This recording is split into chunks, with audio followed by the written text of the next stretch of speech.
Hey there folks, welcome back to the channel, and today I'm doing another one sphere sculpting challenge. So for those of you who don't know or can't guess what's implied from that literal sentence I just said, I'm doing this thing where I take one sphere Nomad and then try to see how much I'm able to sculpt off of it in one singular go. And it's honestly a really good exploration in just shape language and seeing how far you're able to actually push forms and just your general understanding of anatomy. Just seeing how well you can actually just come up with ideas off the bat, because I've noticed I have a bad habit of over-relying on subtools. So from these sort of challenges, it really helps me sort of just think of a better cohesive design, because I have noticed whenever I do these, the flow of everything is just so much more peak. Okay, quick tangent, because this always bothered me. So some people say peak is in like, oh yeah, it's like the best thing ever. It's like the pinnacle of it. It's at the apex. It's like the literal peak of how good something can be. Like, say that version of it makes sense to me. But whenever someone says peak isn't bad, like, I don't know, it just doesn't like compute. Like, no, it should mean like at the very top. Like, I understand the whole irony thing, but still, just make it make sense to me. Please, please, please. And anyway, yeah, back to actually talking about the sculpting challenge itself. So from these sort of things, they're always like off the dome sort of doodles, because like I like doing that a lot. It's a lot of fun for me. I don't really have like enough time in the day to be able to plan stuff like effectively beforehand. So a lot of basically everything I do is sort of just like off the dome, just sculpting, because I find a lot of pleasure in just like letting these creative genies take over and just seeing what I'm sort of like in the mood for at the time. Like, if I remember correctly, this was actually around the time I was doing a sort of like centaur series, but with like centaurs in different like places instead of just like the very front, and it was a lot of fun to do that. I think one of my neighbors just came in, you probably heard that, and I can't be bothered to record. Like, even just recording in general, like that's I don't know, it's just like the whole idea of like being sat down at a desk trying to talk for like, how long is this one? 15 minutes? Oof. Yeah, not the biggest fan of it. Oh well, it's part of trying to be a content creator. Like, I do kind of prefer like live content creation for that sort of like just random back and forth, but trying to be sat down and actually speak about something cohesively and like on topic for like that long. Oh boy. Not fun. But hey, it's part of the deal. And for those of you who have actually been keeping up with the channel recently, I actually have been trying to like do these things where I'm just releasing time lapses of the work I'm doing, and I think they're okay. Like, I feel like part of the reason people will be coming here is also because of my personality. Yeah, well, I like to think so, but like, I know most of you are just here for my random ass talents in monster making. I know, y'all just use me for it. It hurts. No, it doesn't. I love it. I love that feeling. Like, one of my favorite feelings is whenever someone comments on like how cool what I do is, and how it actually inspires them to do stuff. Like, 10 out of 10, highly recommend. And if you actually are one of those people, keep on trying to actually make stuff, because it's so rewarding, especially like, say, in any artistic endeavor, it's always very independently led. So whenever you actually have a good sense of accomplishment there, it's all on you. Like, the fact you actually able to make something like as cool as it was all thanks to you. It's all thanks to like the level of effort you put into it. And it's just a great way to feel proud of yourself. Like, I always do feel like a sense of pride afterwards. And like, that's one of the reasons I continue to chase it, because like, it's nice being able to make something from nothing. I think that's also part of the reason I have such issues with it when it comes to AI, because it's never actually people just making something from nothing. It's always just like this, you're so reliant on the back of others. And I don't know, just the human mind, for how creative it can be, is something wondrous. So someone trying to give that up just to do like mediocre or like crap because it's easy, I don't know, I just have no respect for that. Oh wow, that's a lot of tangents in one go, but that's what you expect from Nova Izoid's channel. Well, my channel, Dante's channel. My name's Dante, have fun with that information. What was also kind of fun, because my name's Dante, I also did get heavily into like Devil May Cry, because I felt like very obliged to, as well as like demonology, as well as like the divine comedy. What is kind of interesting, because I don't know if any of you guys have ever actually looked into it, but it's basically like the world's first edgy fanfic. Like, kid you not, like, the guy's talking about the whole, hey, this Pope I didn't like, he's actually in hell, burning in like pig poop or dookie or whatever it is. I'm not sure how monetization and actually swearing actually affects this channel, so I'm trying to be better at not doing it. But we move. So there was another one of my famous tangents. So now I swear I'm actually going to talk about what I'm doing here a bit more. So the idea behind this guy, well, the ideas that were forming behind this guy was actually this sort of idea of a parasite taking over something, like mid-transformation. Like, I like the idea of a frog, like, going from its sort of like tadpole with actual frog state, where a parasite of sorts actually takes over and then begins to mutate it. And I thought, like, okay, let's actually take that a step further. Let's have like this parasite be of a demonic nature, what then fuels this thing with like a dark magic, what turns into like a sort of like quasi like frog dragon of sorts. So what like has like this insatiable hunger, where it has like this sort of codependence between it. Like I say, the parasite on top, what does kind of look like a massive sperm on hindsight, but so does Majin Buu, so we know, where it has like this sort of like pet sort of like beast and master sort of vibe to it, where I wanted like the second head to also have some degree of sentience, but it's more in a visceral sort of like very id led way, whereas like the monster on top is the ego. Well, I thought that would be kind of cool, as well as I feel it works to some degree. So I think if I ever were to like touch on this project again, because like this was one of my sort of like couple hours here and there sort of like projects, because I just like doing this from time to time. Well, I say time to time most of the time, because again, I like just making as much as I physically can, because I like expanding my own little like creative reservoir. And like as I mentioned beforehand, like I would like to do a bestiary, so having like this sort of stuff really is useful.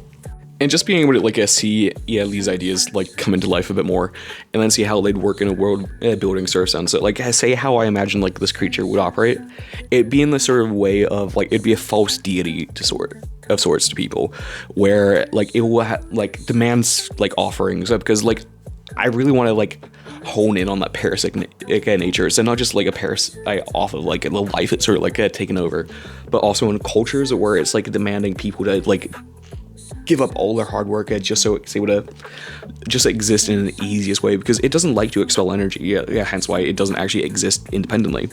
And having like all of those factors just come to one, I don't know, I feel like it works, because I want to try and get better at storytelling. I want to try and get better at building narratives, and like I feel like some of the most important like parts of narrative are always going to be like characters, creatures. Well, obviously like those are the objects we follow. Well, like I can't think of like many exceptions to that, where it's sort of just like we're following an inanimate object, or even sort of just like a planet of sorts. Like I think the only example of a planet being a sort of character is probably in James Cameron's Avatar.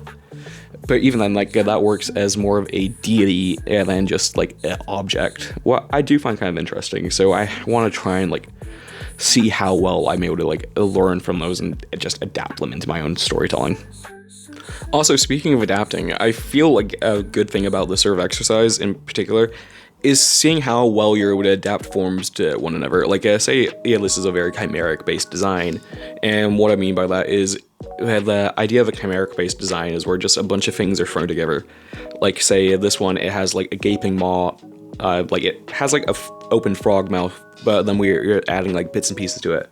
And then we're like, okay, how about we also add in some arms? Okay, let's add in like this extreme torso. Let's see how we're able to adapt those together, how we're able to integrate them. Because that's a very fun process. And it really does test your understanding a lot more, because there's so much that you're able to do with anatomy once you understand it, or even just have like a vague idea of it, because from that you're able to sort of like adapt it, twist it, and morph it, and that's where you find like some really amazing things. Like I feel a very good example of like morphed anatomy is actually from Xenomorph, pun intended, where it is just primarily a person head, but it has like these elongated features. It has like these bony protrusions that we normally see within ourselves, but like as an exoskeleton, what like adds in like this more insectoid based vibe. And then like how the hands are augmented. Like I don't know how many of you guys have actually ever really looked at Xenomorph's hands, but it has like this double thumb sort of like thing, and it's like it works in the sense of like it understands enough for how like that should be working, so it doesn't look too wrong from it. And I find that pretty interesting, especially how like I've been saying this for a little while now. Well, whenever it comes to art and like say understanding anatomy and stuff like that, and just like messing up, there's this like tier list, well, sort of levels to it actually, I feel that's a better term, of not understanding anatomy, understanding, having sort of vague idea of it, and then not caring how it works, but then making it work in hindsight. And I feel like that third place is where like a lot of like marvelous things can be from, because I think I saw this video a while ago where someone was talking about how like realism is impacting on fantasy too much. And they weren't talking about like, oh yeah, now I'm the lack of magic and stuff like that, but people saying in like regards to dragons or like wyverns or whatever, like people want to go for you, because there's always gonna be that one nerd who always has to like, hey, actually over it. But in the concept of like say like anatomically a like wyvern is more realistic than an actual like a six-limbed dragon, like the two wings and four legs.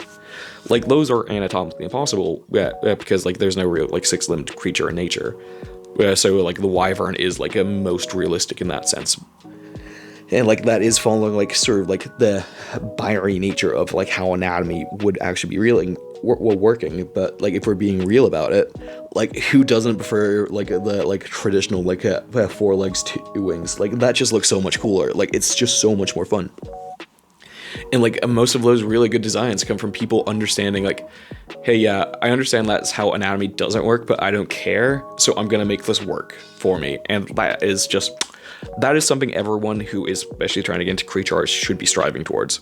And maybe even just like another like art and characters, because say a lot of stylization is about like understanding those rules and then breaking them and morphing them to like how you want to portray something, because like from like those augmentations, it actually like adds in a level of depth to the world you're trying to create.